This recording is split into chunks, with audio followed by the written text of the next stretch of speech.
All right, welcome to the Ballin' Out podcast. We're gonna preview the Kentucky game on this episode.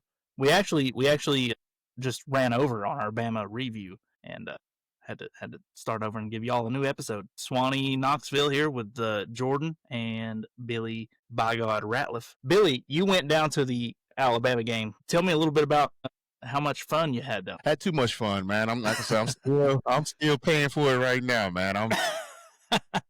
It's been 4 days, Billy. Trust me, man. The body don't work the same like it used to, man. Brother, I've noticed as I've hit my early 30s that hangovers last longer than an hour. Brother. Wait till you get to the 40s, baby. My hangovers now are 2 days. Like if I drink heavily, I have to pre-plan days where I drink. That way, I have to know that I'm off the next day. See, no, I have to tell you this. So I started Thursday. We got a group, so 5 of us. Every year we do one away game. We always start off on Thursday and go somewhere first before we get to our destination. Because two of the guys coming from Jersey always flying to Nashville or wherever we meet up, or we just fly out the same place. This time, we ended up in Nashville. So we start off in Nashville. So we're hanging out with all the LSU people, Bandy and everything, and it was crazy that night.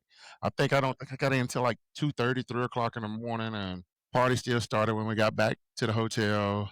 We wake up at 6 a.m., drive to Tuscaloosa, and that's when it all started. My God, man. I've never been to Tuscaloosa for a game other than playing a game. And my experience was fun, man, because I was enjoying their fans, man. Their fans are so passionate, man. I mean, even the babies were passionate. They walk in, babies high-fiving everybody, but as soon as they see an orange jersey, they just like, ugh. Like, wow, that's exactly what they were like, man. Like, we can be walking past a car, and the girl or anybody will wind the window down and like, screw you, UT fans. Like, what? What did I do to you? It was fun, man. And of course, Saturday was like really cool because I had never really been to a tailgate like that. In Knoxville, we have Circle Park where we have hundreds of tents or anything like that. But this place, I don't think there was not a section on campus that didn't have a tailgate. I'm talking thousands of tailgates. That was it was like a carnival. Like you got cotton candy here, you got this here, the game here, that there, that. It was something going on at every tailgate. It was exhausting, man, because we was trying to keep up with everything and talking at the same time, and then waiting for an all day affair for a 7:30 game was whoa. I don't wish it on anybody anymore, man. I'm never doing that again. I told the guys if it's going to be an 8 o'clock game, I'm not going. We're going to have to get one that's going to be 3:30. If 8 o'clock is too much, I can't do it. My liver can't handle all of that. But otherwise, good tailgating experience down there. God, I enjoyed myself, man. I really did. I didn't enjoy the end results of it, but I did. I had a good. So I guess it's fair to say that my comment last week about Alabama being an overrated home field advantage, that was completely off base. And being honest with you, you told me I was off base. Well, because I and then seeing it up close and personal, it was pretty intense in that stadium, man. These fans were just like our fans. They were wow, man. They was screaming. I'm telling you, even the old folks were standing up there in the nosebleeds, screaming and shout. I'm like, wow. I'm not used to seeing it like that. It was amazing, man. I mean, it was typical night game, kind of like at Neyland Stadium, had the lights and everything flashing, going off. It was crazy up in there. I want to say too, though, got to give the Vols credit for kind of coming out of the cellar on this one. We made it a rivalry. Thank fuck. Because listen, there's a sect of that fan base that thinks that it's not a rivalry, that it's not important, and that's due to the fact that we, like you said, kind tit for 20 years. And to them, I would just like to say, you've just never had it as hard as we have. Okay, it's easy to be an Alabama fan. It's easy. You don't have to think about it. You don't have to stress about your games coming up. You don't have to. You don't have to think about your football games the entire week leading up. On Saturday, you can be like, "Oh, we play today. You guys are soft, and I don't want to hear your fucking mouth anymore." That's it. I'm with you. Pardon my French. But those days are coming. To hell with you. To hell with you. So let's put Bama to bed. Bama. It's gone. It's over with. We meant to do this on the Bama recording, but we're gonna take a little trip around the SEC because there's some big news that affects us. Kinda. I mean, Florida doesn't really play us anymore. That series is over. Anyway, we're going to talk about the results of the SEC in Week 8. Texas A&M beats Arkansas 45-42. Did anybody watch this game? I caught some of it. Petrino's got them boys playing though. Yeah, he does. I got to give him credit. Got to give credit where it's due. I didn't get to watch any of it. Yeah, Billy was hammered. Billy didn't catch shit except for what happened in Tuscaloosa.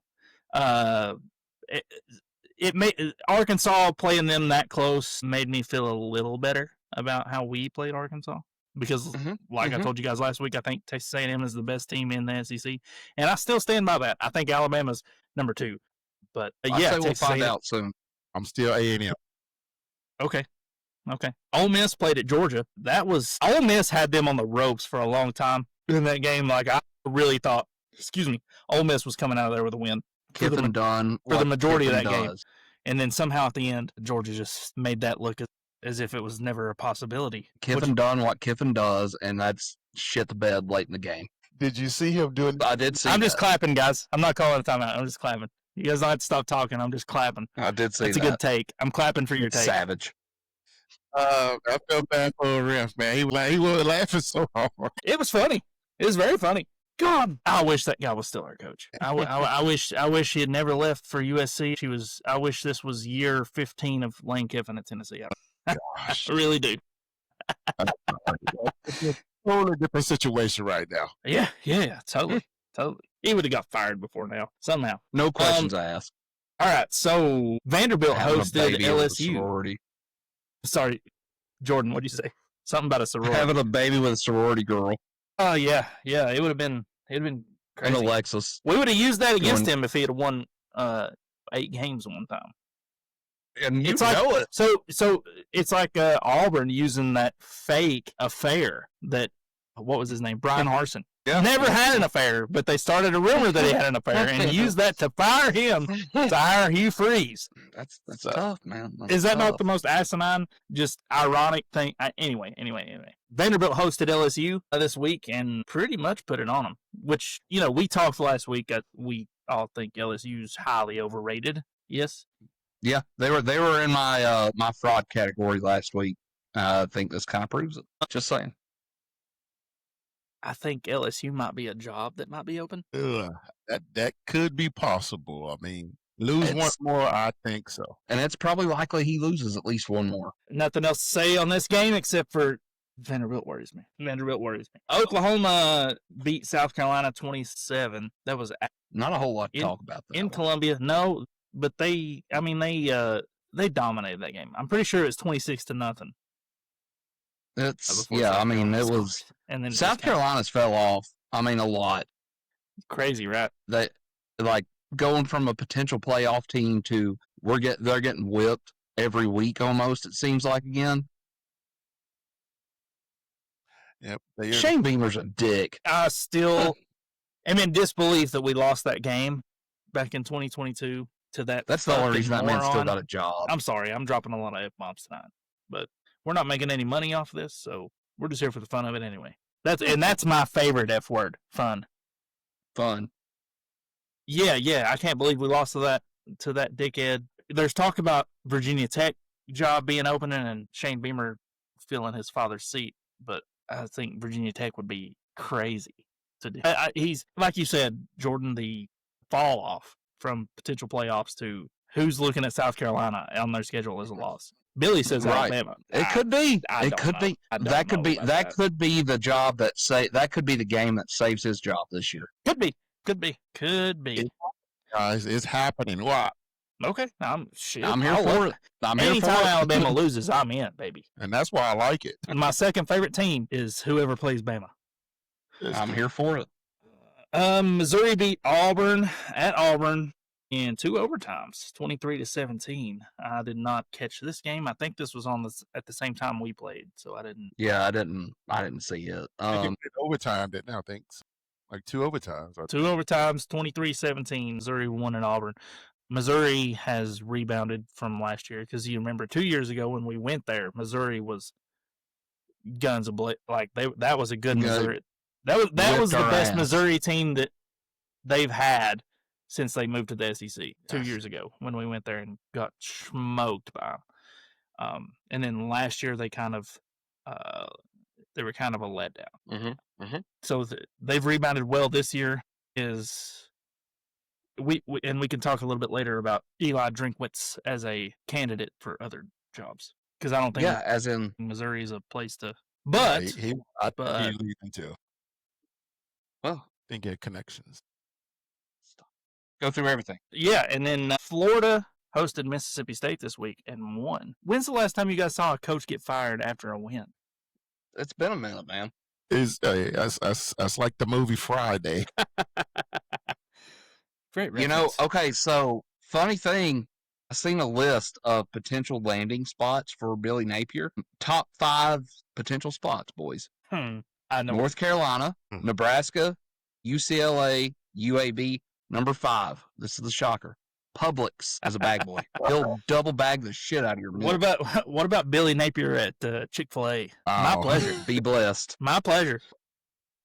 My pleasure. No, that is funny that you get fired after a win against a good SEC team. I think with Mississippi State. Still, well, the thing is, I think they went on to let him go because they got a feeling he's going to go on a win streak, and they got to keep him. Yeah, they're like, well, let's get rid of him before he does that because everybody hates him. Before he beats Tennessee in the swamp, let's go ahead and get rid of him. If he beat Tennessee, we got to hire him. We got to give him we got to give him another year. We were so close. We were so close to keeping Billy Napier at Florida. The thing about him is I'm going to say this. I don't feel like he's a bad coach. I don't. I think that he just got in too far over his head with a rebuilding project that he was not equipped to take on. If they would have happened, that was a Derek Dooley type hire for them. No, that was not as bad as Derek Dooley of a hire. I'm just for them. We had to hire Dooley on the fly. For them, that's a Derek Dooley hire. We could have done so many better things when we hired Dooley. And Dooley, I don't think that Napier is that bad of a hire for when Florida hired him. Sorry. Now, I don't know. No. When you're talking about, he bit off more than he could. I agree with you, Jordan. I think he's a good football coach that bit off more than he could chew with Florida. But we're talking about a program now. We're at a point now with Florida where it's like, if you're not Steve Spurrier or Urban Meyer, then you've bit off more than you can chew with Florida. Yeah. Florida is not far from being in the situation we were 15 years ago. I think they're already in it, honestly. I don't give a shit about how fertile Florida is for recruiting. Apparently, that doesn't matter. Now, NIL, buddy. Dan Mullen, if he were still there, I think Florida would be in much better shape than they are now. I don't know why they let him go, but I think he had a bad hand dealt to him, man. Especially with the NIL and the transfer portal. That part right there was a huge blow to the whole Florida situation. Yeah, it was. Yep. Yeah, I mean, there's certain schools that helped. Look in Knoxville. There's certain schools that it hurt, which are the teams that are in what we used to call very fertile recruiting grounds. Recruiting still matters. It does. If you can get the younger guys in, it matters much less than it used to. Exactly. You could, and you look no further because guys can go anywhere they want to after a year of being on campus. Look no further than Knoxville, man. Well, Bible does his best work in the portal. Hurt him with recruiting was the kid that supposedly been offered all this money and said that they lied to him. Yep, that hurt that whole situation with recruiting the NIL. I think that's what hurt that whole situation. because everybody was jumping ship going everywhere. He lost a lot of kids. That is why I thought he was going to be gone a lot sooner than later. Yeah, and this would be a good topic to get your boy Andrew Capps on. Maybe we can get him on next week. I can get Andrew on. All I got to do is ask him. But it seems like, yeah.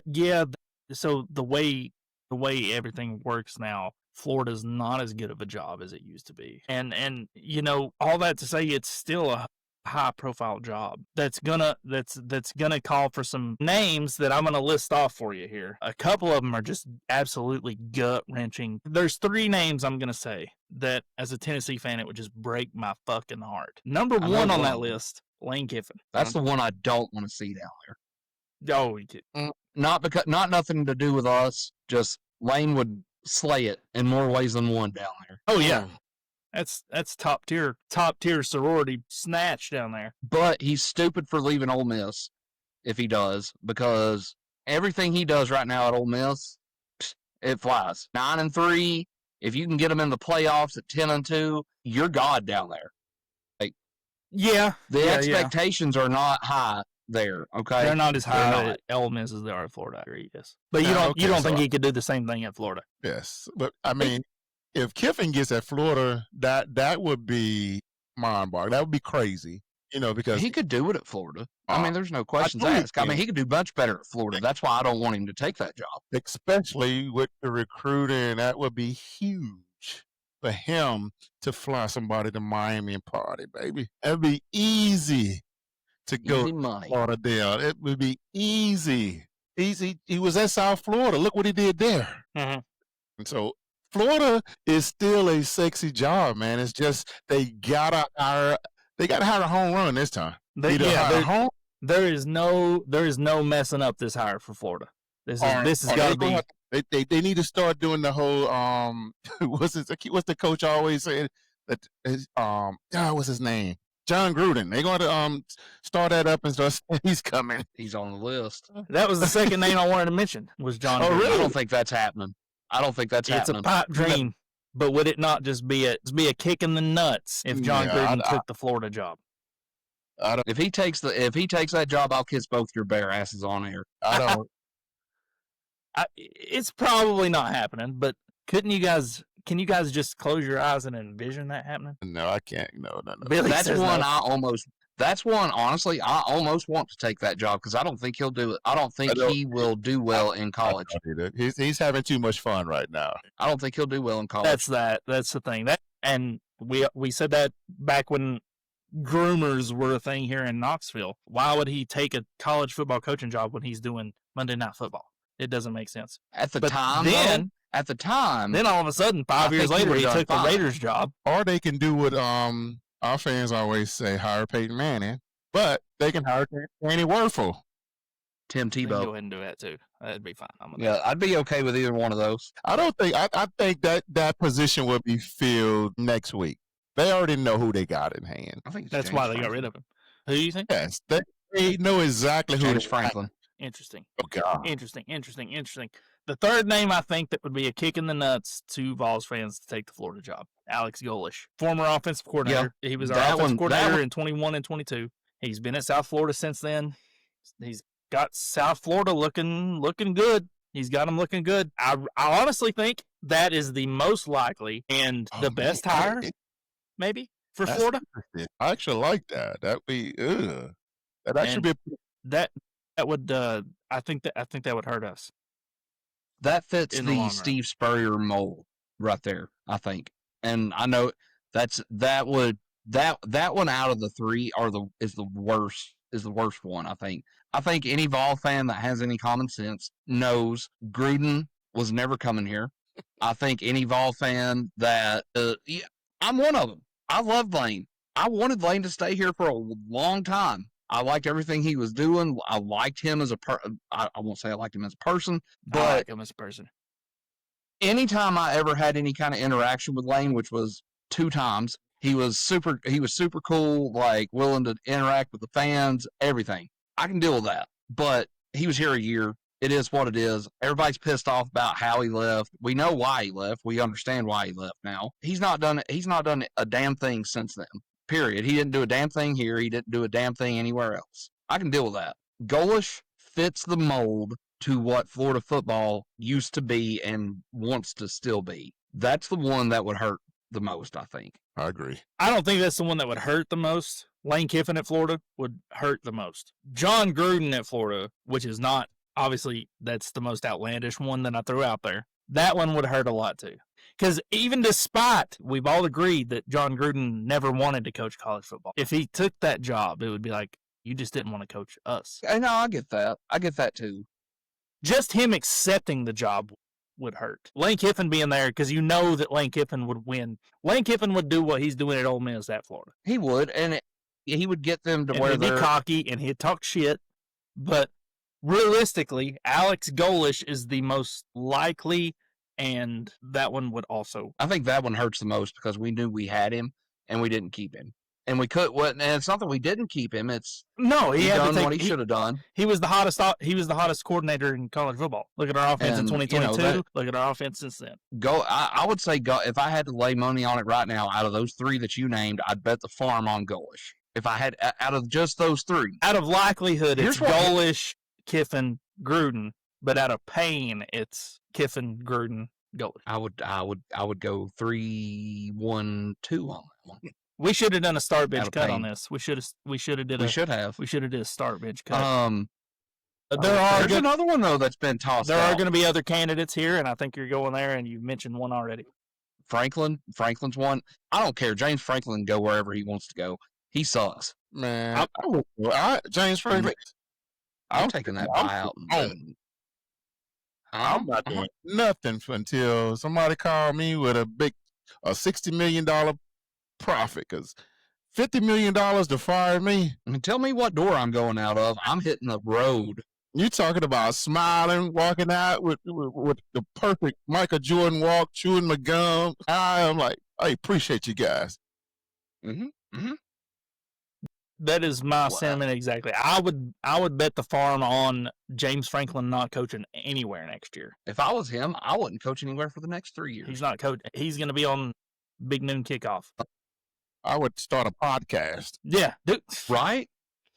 Here's a wild one that's been tossed out. Crypto scam. Go ahead and do that. Yeah, like the Hawk 2 girl. I'll tell you about the interim coach that is at Florida, right?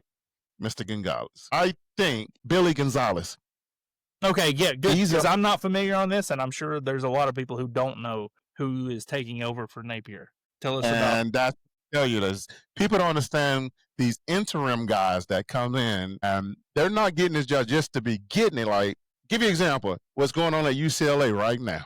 You're talking about a turnaround because of new coaches with new ideas, giving these kids more confidence. That can be the situation at Florida. I don't know if UCLA would give the coach that's in there right now the job, but if he's doing what he's doing right now. So just imagine if this coach run the table the rest of the season. Do they keep him at a cheaper price, or they go out and spend that kind of money? Well, I'm keeping him all day.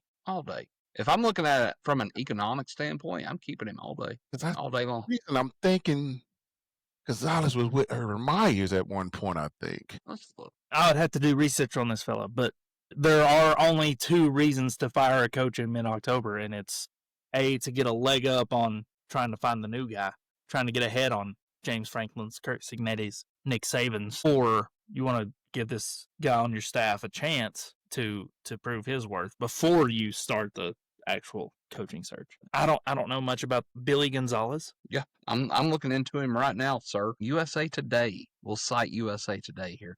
Who is Billy Gonzalez? What to know of Florida interim head coach Billy Gonzalez? He took the job on Sunday, October 19th, or he was fired on Sunday, October 19th. Let's see here. Let me keep going down through here. What Billy just said, you keep doing your research. What Billy just said has me convinced that we will be the notch in that guy's belt to keep the job next year. Signature win. Okay, so Billy, you got to understand, brother. You got to understand that this is just the Vol football that I am born and bred in.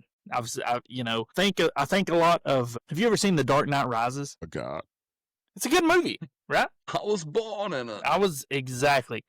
You adopted the darkness, but I was born in it and bred in it.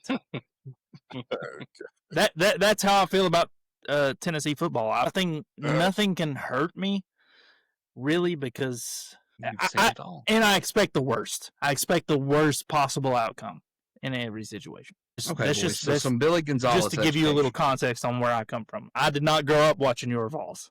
I was in 1998. I was 5 years old. My first memories as a Vol fan are I probably 03, 05, 06, 07 is where I kind of like gained consciousness and was watching football games. I think negatively.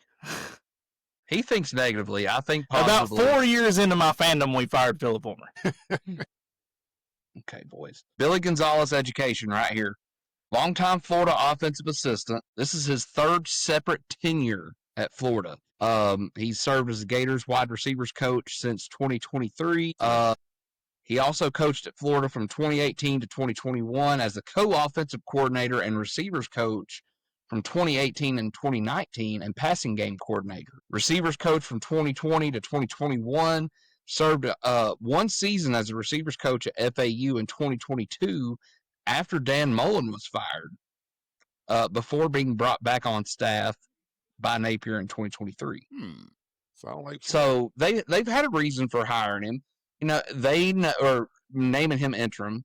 They know he knows the expectation. So this might be more of an audition. He also first met Urban Meyer as the receivers coach at Bowling Green from 01 to 02. He moved with Urban Meyer from there to Utah from the 2003-2004 year before following Meyer to Florida, where he stayed from 05 to 09. So when Florida was good. So yeah. So he knows the expectation, and that's what his what he's put in the draft goes as far as he's mentored receivers such as Ricky Pearsall, Percy Harvin, Kadarius Toney, and also mentored Odell Beckham Jr. during his time at LSU. So Billy Gonzalez has been at LSU as well.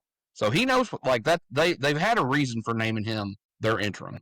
Interesting. That is a hell of a resume. Yeah. It really is. Florida sits now at, let's see their record here. I can't find that right now. They're 2-3, I think. 3-4. I think they're a game under 500. The point is, that is another candidate that nobody's really thought of. And a guy whose name I didn't know until Billy Ratliff just told me what it was. Yeah, so we've all went that's everybody's went worst case scenario, myself included, Vol fans included. We're like, it's going to be Kiffin, it's going to be Gruden, it's going to be Golish, it's going to be Cignetti, it's going to be Saban. That's one that's been floated out there too. For that one and the Penn State job. Saban ain't coming back. I don't think he's leaving TV anytime soon. Saban's not. I wouldn't. Saban's gone, man. Saban is never. No, absolutely. Saban will never coach another college football game again. No, he's done. He's having too much fun right now. It's never happening. Which is crazy. It's funny watching him with Pat McAfee. It's very funny to see the interactions between him and Pat McAfee. It's because he seems to be enjoying it. He does. Anyway.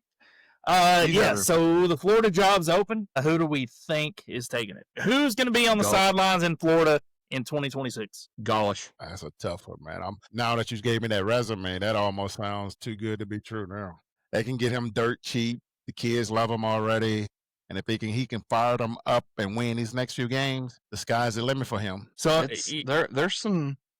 If Florida finishes 7-5, 8-4 with this interim head coach, you think he's just gonna because of Napier's buyout? I could see it. His buyout was huge. Was it? I didn't. Okay. It was pretty profitable. I don't have the exact number, but it was pretty high. I'm gonna say Golish most likely. With this new information that I've learned in the past 15 minutes, Gonzalez is the second most, and then I would say Gonzalez. I would say Kiffin. I really think Kiffin's a candidate. Kiffin will Gundy them like Gundy did us. He'll use them for a raise. That makes me feel good. But we agreed earlier that they need the home run. Which one of those people of anybody that we've named who's the better home run? Like obvious home run. If you're going head coach, then Lane if Kiffin. You're going head coach, it's Golish. Golish. It's over Kiffin even over Kiffin. I don't know about that. Kiffin brings the name, but Golish is a triple. He's not going to dig his daddy up and bring him down there. He's not going to bring Ed Orgeron. Good God Almighty! He's not going to bring Lance Thompson. No, he's not going to bring that same kind of staff. I'm telling you, if Lane Kiffin lands at Florida, Florida is a fucking problem. I mean, I don't for everybody, not just us, for everybody. I don't disagree with that, but I'm telling you right now, it'll be gosh. I don't think he can handle that fan base. I don't think he couldn't handle it here. He ain't going to be able to handle Florida. I don't think he can handle their former players. That too. I don't think he can handle. It's so much with that Florida job, man. That Florida job is a tough one, man. I mean, you got to come in and change the whole platform from the bottom to the top. You got to clean house if you bring Kiffin in. Let me ask you this: do you think for 1 second, if Tim Tebow walks in that Florida athletic facility down there and he sees a picture of Matt Leinart hanging up in that athletic facility, that man ain't gonna flip? He won't drop down to his one knee and pray, and then rip that place to shreds? He absolutely will. I see what you're saying. I don't think Lane Kiffin is the same guy at 45. I think he is. I think he was at 32. He's a little bit the same guy, and that's why it's scary. That's why I don't like. I'm going to drop to my one knee and pray that somebody else gets the job that's not named Lane Kiffin. I'm just saying. I'd rather it be Golish. Golish would suck, and I think Golish is a good football coach, and I think Golish would make Florida really good again. I would rather it be him than Lane shed Kiffin. its skin. It's still a snake, though, brother. And that's what Kiffin is. I love him. I love Lane Kiffin. He is snaky as hell, though. Snaky as hell. And he'll do the exact same thing. I bet you. I mean, my God, who's he going to put? Who's he going to put on the wall at Ole Miss? Dexter McCluster, Eli Manning? No. Who's he going to put on there from FAU? Jonnu Smith? Don't like to. Do you see where I'm going with this? I do see where you're going with this, and Billy can speak more to this than we can, being around the facilities and being around the team and being around the program. I don't think that's the same Lane Kiffin. I agree. I mean, he's a totally different guy. Just watching this past weekend doing his interview on game day thing, what he was doing, and I'm like, just hearing his whole talk, his speech was so calm and collected. You know, he's using his hands like Nick Saban, you know, all that stuff. You know, he's talking everything. He's played the part perfect.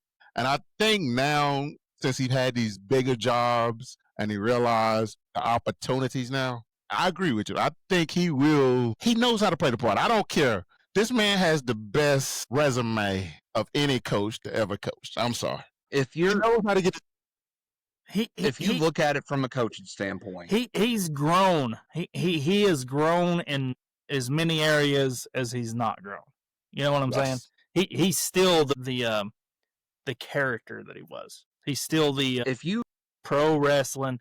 We saw it when he came to Neyland Stadium a couple years ago. He will egg us on. He egged us on. The mustard bottle and the golf ball, all that shit didn't come out of nowhere. It was egged on by Lane Kiffin. It's because of who it was. Absolutely.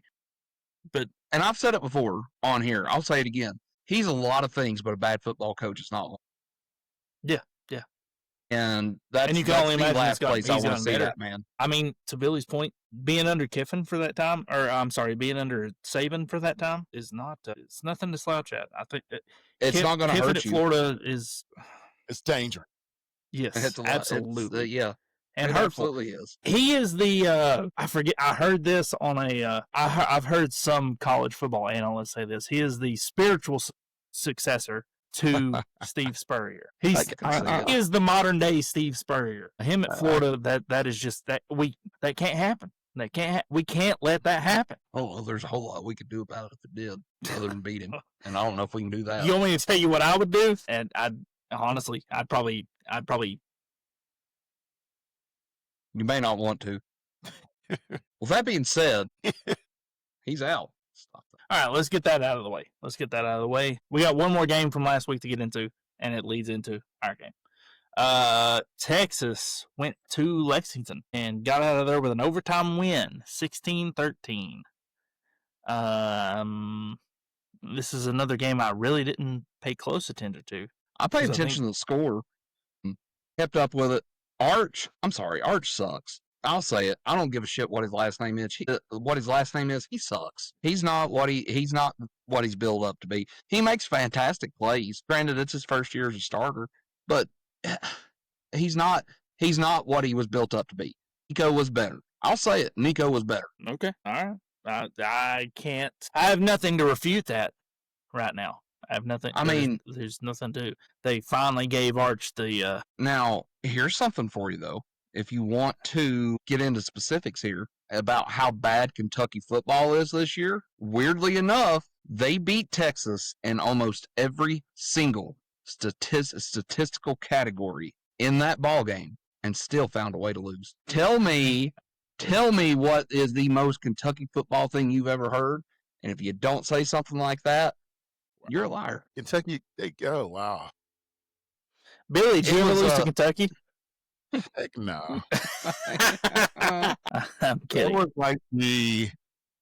was like the ramen noodles. No, Kentucky was never good, man. In football, they would have like, I remember back then we would say, man, imagine if Kentucky and Vanderbilt combined their teams. And Kentucky's offense and his defense, they'll be good for a change.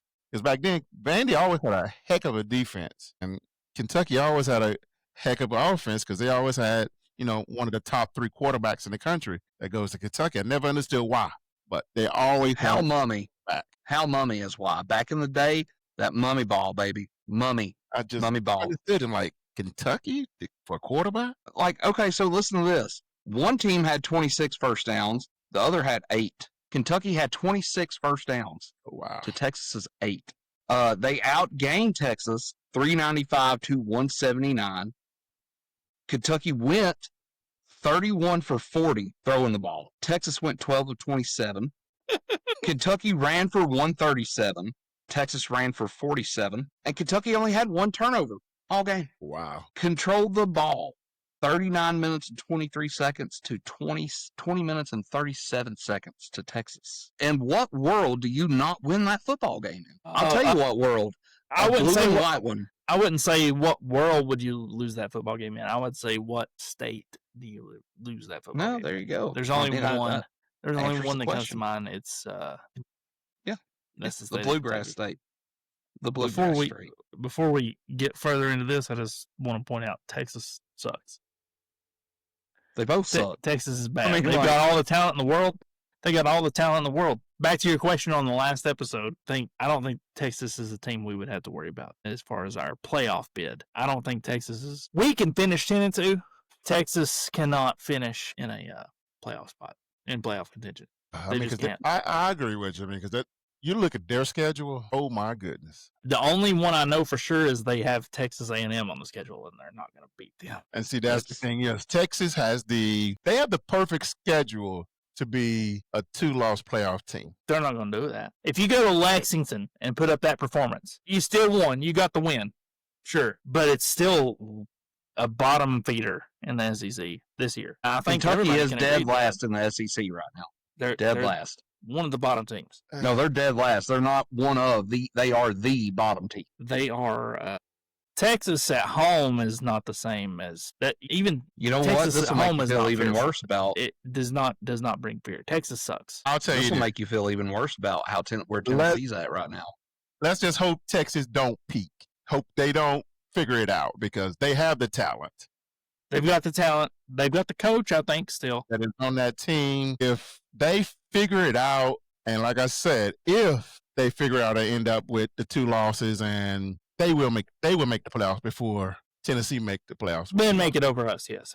If we both ended up 10-2. I agree. But I think we are more likely to end up 10-2 than they are. I think Tennessee and Texas are both looking at 8-4, but let's get into Tennessee, Kentucky. Okay. All right. So let's go. Let's just dive into it because Kentucky at this point might as well be the upper northeast of Tennessee because it's all time. Tennessee leads 85-26, won 4 in a row. Also owned the longest streak all time in the series at 26 in a row. We've also won the last 8 out of 10. 40-15 all time is the record in Lexington. Last time Kentucky beat the Vols at home was 2017 during Bujo's 4-8 campaign. 2011 was the most recent prior to that when they ran a wide receiver at quarterback against Dooley. and that was the year Tyler Bray and everybody decided no bowl game was better than a crappy bowl game. 3 of the last 4 games, though, here you go. This is the kicker. 3 of the last 4 games have been decided by 10 points or less, and the last 2 played in Lexington have been decided by an average of 4.5. So what that tells me is, boys, you better get your buttholes ready to pucker up Saturday night, because we may be in for one. That's a tough place to play up there. Like, don't matter if we always come out of there with a win, or damn near always come out of there with a win. That's a tough place to win, and they're always fired up for us. But so far this season, Kentucky's 2-4. They've got their wins over Toledo and I think Eastern Michigan.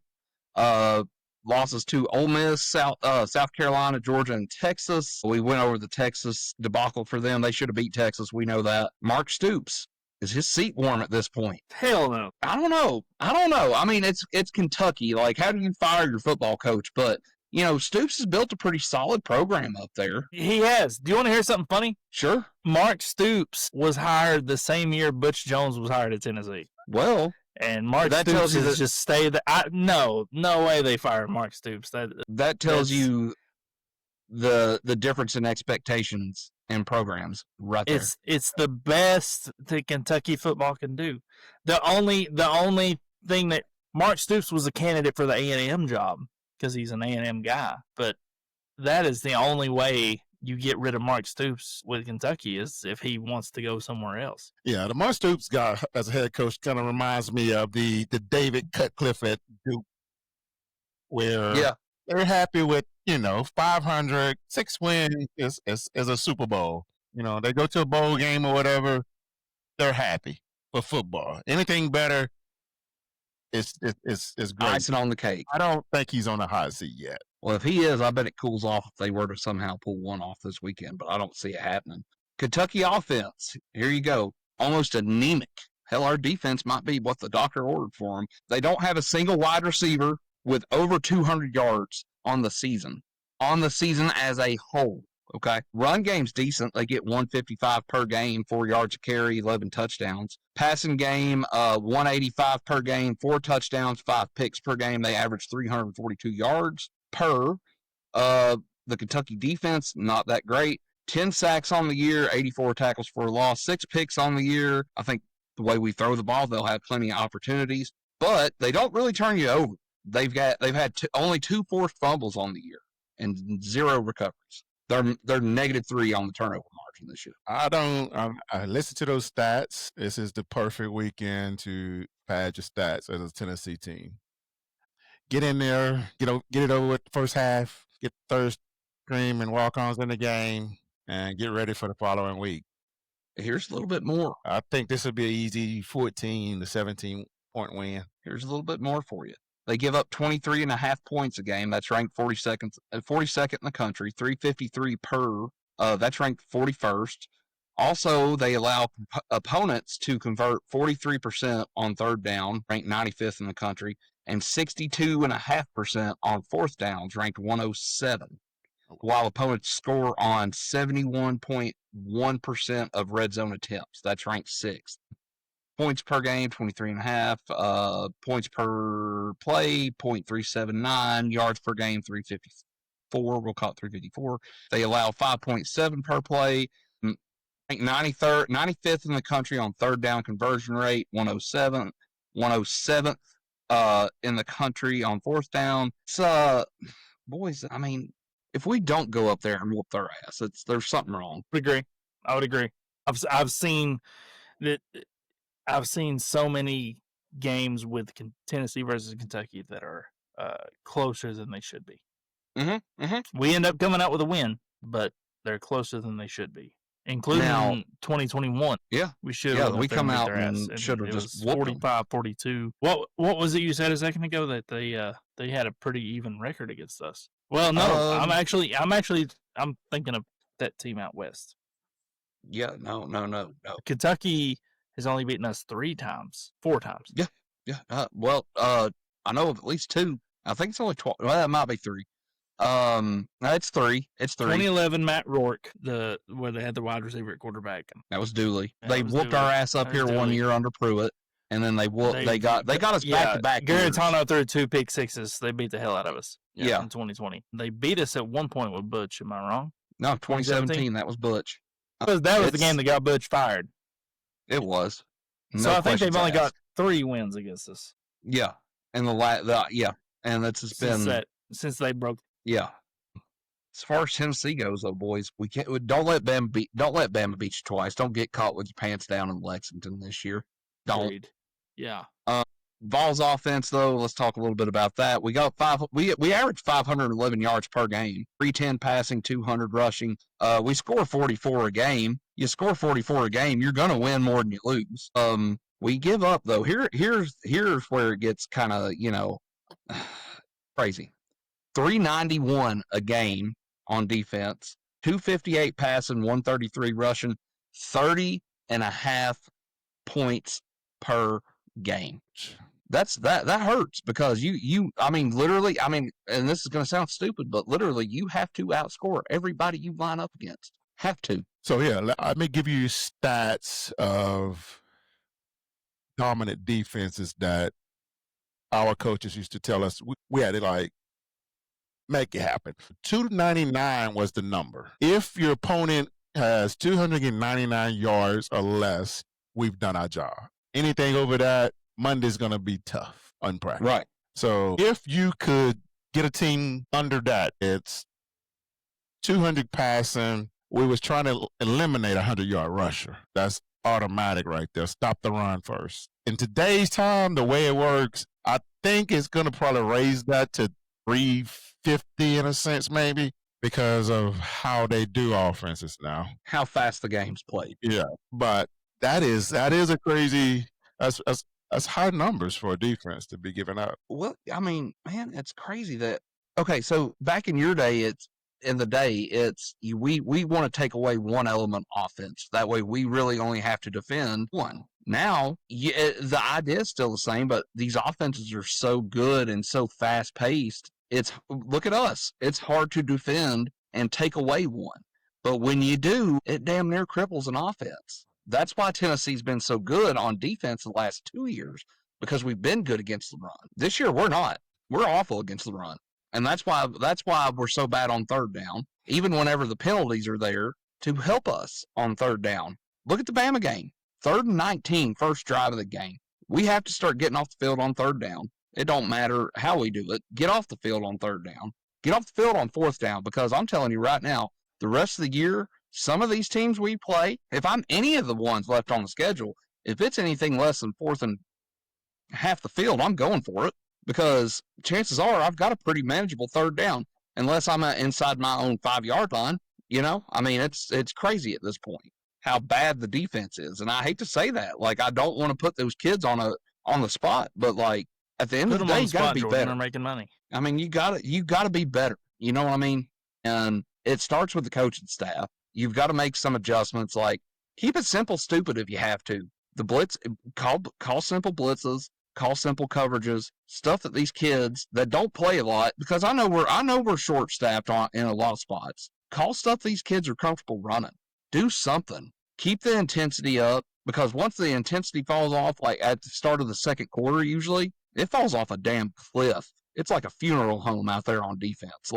Get it together. I don't know what I don't know what else they can do. No, agreed. So we go up to Lexington this weekend.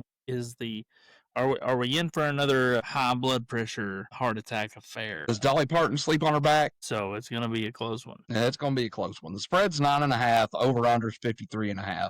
It's gonna be a close one. I'd say the over hits, but I'd say it's gonna be a close one. I'd take the 9.5 if it was me, honestly. Right now, I think we blow them out. I hope you're right, because the thing about it is we're that type of team. We can blow somebody out, or if we don't play our best, it's going to be close. There's not a team left on the schedule that I don't think we can blow out.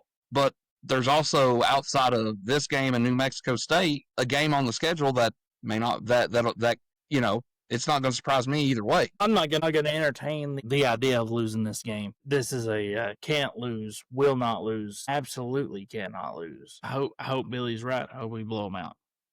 If we don't, then the rest of those games on the schedule become a little more worrisome. Well, and it all started last week. Like I said, don't let Bama beat you twice this week. Yeah, can't do that. Can't do that. Any final things on Tennessee, Kentucky? Just win. I don't care at this point. Just win. It's a road game. Just win. Don't get anybody hurt. We've still got a good stretch run right here. Don't get anybody hurt. Let's go do. Got to go up and get the job done. Defense got to pin the ears back and make the plays when we got to make it. I hope today emphasis was on tackling, which sucks as a player going through the motions of trying to tackle. I'm hoping that they figure out a way to, like Jordan said, get off the field. We're on the field too long, especially on long down and distances. We got to create more turnovers earlier, sooner, faster, not when we desperate and need it. We got to get those. And this is the perfect week to attack that. Kentucky's going to give it out. They're not going to back down to us. I mean, normally this is called the beer barrel weekend, but, they took that away a long time ago. I don't acknowledge that. I know. But I just hope we go down there and handle business. And, I want to put 50 on them and come back home. Put 50 on them. Make sure they only put 40 up, and let's come back home with a win. Cover the spread, too. Why not? I agree. I think whoop their ass. Or even if we go up there and, win in the last quarter by 3, 7, 10 points. I don't feel much better than I do now. We're all in agreement that we're going to win this game. I think so. We don't get caught looking ahead to Oklahoma. No. 1 week at a time. This is a classic. The thing about this one is it's set up as a classic trap game. Coming off Alabama, you got Oklahoma coming in next week to Neyland. Don't be caught looking ahead. You focus on this game. You get out of there with a win. Don't matter how you do it, hook or crook. Get it done, win the ball game, come back home Sunday, Saturday night, whatever. Enjoy it. Get ready to go to work on Sunday for Oklahoma. Yeah. Let's whoop that ass. Absolutely. So let's go through the SEC real quick coming up this week, and then we're gonna get the fuck out of here. There's some good ones. Alabama at South Carolina. Billy, you've already said that you think South Carolina's gonna come out here with it. I think that's the perfect trap game right there. You're talking about a South Carolina team that has underperformed this season, where we always expected them to be a lot better. Those kids were going to be up for this game, man. It'd be perfect. What they want to do is upset Bama's season, and that's the thing that Beamer loves to do. Yeah, that's true. He likes to ruin seasons, that son of a bitch. Jordan, any thoughts? I'm not gonna say go Cogs. I'm not doing it. To hell with both of them. But if we're rooting for somebody, it's definitely. Yeah, hopefully it's just their night. Missouri, Vanderbilt's up next. Vanderbilt is playing at home. 2.5-point favorites, the mighty Commodores. Game day in Nashville this week for Missouri at Vanderbilt. We'll see. And Billy, next time we get on here, I might change my opinion on Vanderbilt. You will after this weekend. Okay. I hope so. I'd like to. I'd really, really, really, really, really like to. I think these teams are similar in what they like to do on offense. They want to get it out quick, get it in his zone fast. I think what's going to be the breaking point is Missouri's defense. They're a lot faster than what Vandy has seen. I think that's what's going to change the whole perception of what I've been trying to tell everybody about how many athletes that they have compared to what they used to see. SU is way down, and that's why I knew Vandy was going to beat them. I think Missouri wins by 10 to 13 points, maybe. Okay. I will come in here singing a different song. I can get on board with that. If that were to happen. Texas, the mighty Texas Longhorns are traveling to Starkville, Mississippi, 4:15 Saturday evening, Saturday afternoon. Yeah, it's a blowout. Blowout. You know what? Which way? I'm gonna go. Not so fast, my friends. Give me the cowbells at home. That would shake some shit up. I'll tell you that much. Give me the cowbells. Some shit up for sure. Horns down. Just a matchup to keep an eye on. And then the last one, the mighty Texas Aggies taking on LSU in the Bayou under the lights. 7:30 p.m. kickoff. LSU gets it. But camera left. Oh shit! There he is. Yeah, A&M, the team that Billy and I have agreed on is the best team in the SEC. That is a tough at one. LSU Saturday night. And you said it, the lights, man. When the lights come on in Tiger Den, man, it's a totally different world, man. And they just lost to Vandy. They're going to be pissed off and ready to play. You're talking about a pretty upset team right now, man.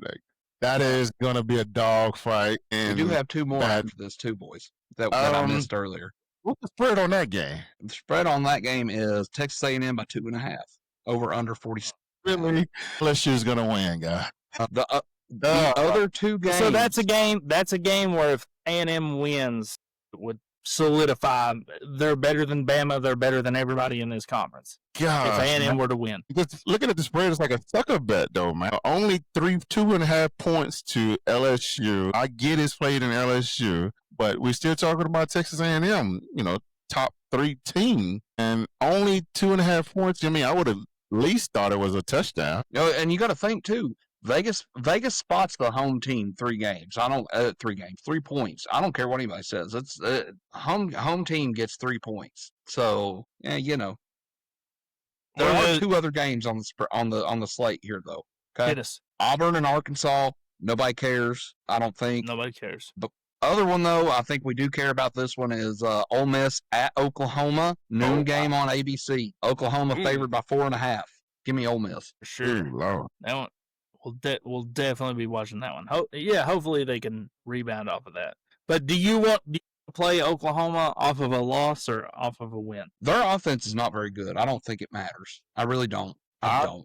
I want to win because it's only going to help us if we beat them. So I want them to beat them. That's a good point. I mean, I get that too. But I'm thinking Kiffin's going to come in, want to make that Georgia game right because he shit the bed in that game. Don't care what anybody says. He did. They had that game dead to rights, and then they let it go. Now, one thing I say to also about that game, that gives us a lot of film to watch. For sure. You know, we get to see the things that are working against the defense, working against the offense, and Kiffin is going to bring a lot out of the playbook this game because he left some in the bag last weekend. Yeah, for sure. I think this is probably going to be the top game this weekend, knowing that they both are 6-1. Yep. That's going to be a dogfight. That's going to be a game. Going to be a game for sure. Who's the last game? That's it. Other than us. Is it? Oh shit. That's it. Yeah, Right. we went from Knoxville to Oklahoma in about 15 minutes. Never been done. So well, Jordan, send us out, buddy. let's end it with a damn Go Vols. Go Vols. To hell with Bama.